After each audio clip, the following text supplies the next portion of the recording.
देव उठनी, कल से देवताओं का सुबह हो रहा है। देवताओं का क्या होगा कल से? सुबह, देव उठनी एकादशी, देवताओं का ब्रह्म मुहूर्त चालू हो गया।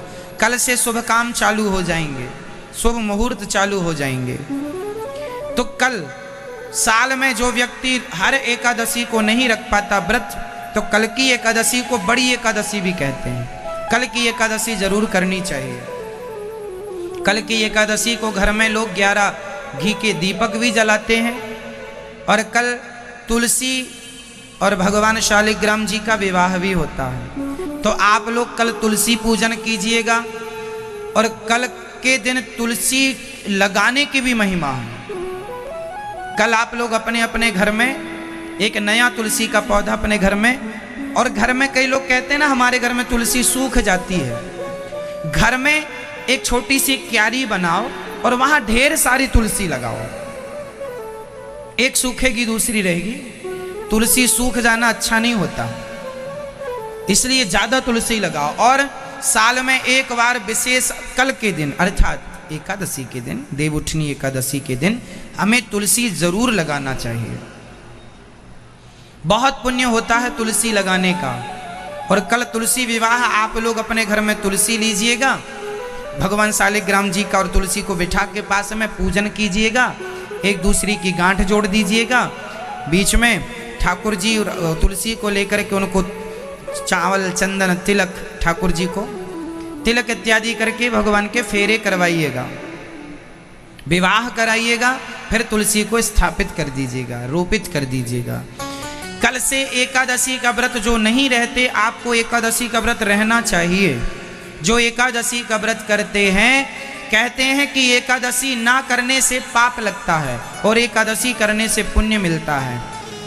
केवल जगन्नाथपुरी और बद्रीनाथ जी में एकादशी नहीं होती, क्योंकि वहाँ एकादशी उल्टी लटकी है।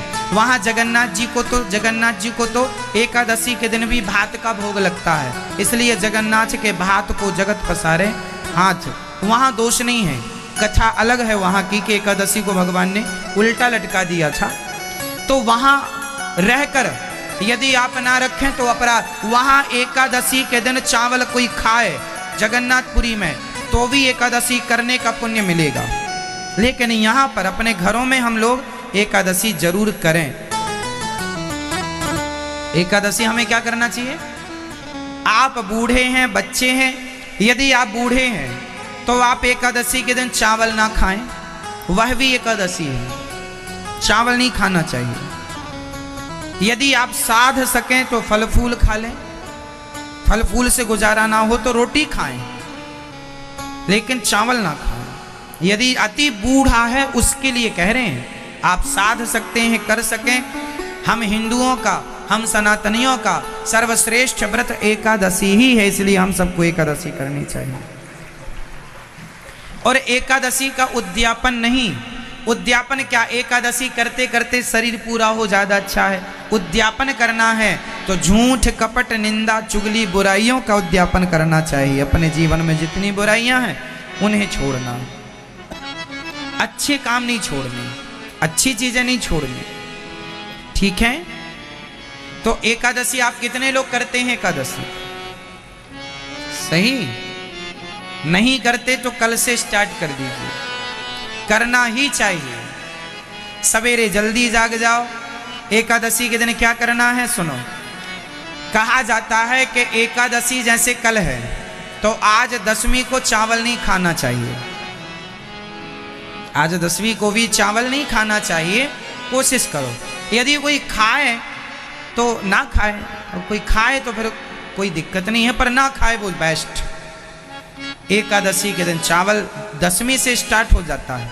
आप रोटी खाओ शाम को, जो खाओ, फल फूल खाओ इत्यादि, चावल छोड़ के। एकादशी के दिन सवेरे जल्दी जागो, स्नान करो, स्नान करके पूजा आरती, ठाकुर जी को स्नान कराओ, दूध से, दही से, घी से, शक्कर से, जो आपकी श्रद्धा, गंगा जल, लड्डू गोपाल जी को खूब स्नान कराओ, पूजा करो, है ना, कपड़े पहनाओ, आरती उतारो, प्रार्थना करो, हे प्रभु मैं आपको कभी भूलूं नहीं। और भगवान का चरणामृत पीकर व्रत को स्टार्ट करना चाहिए।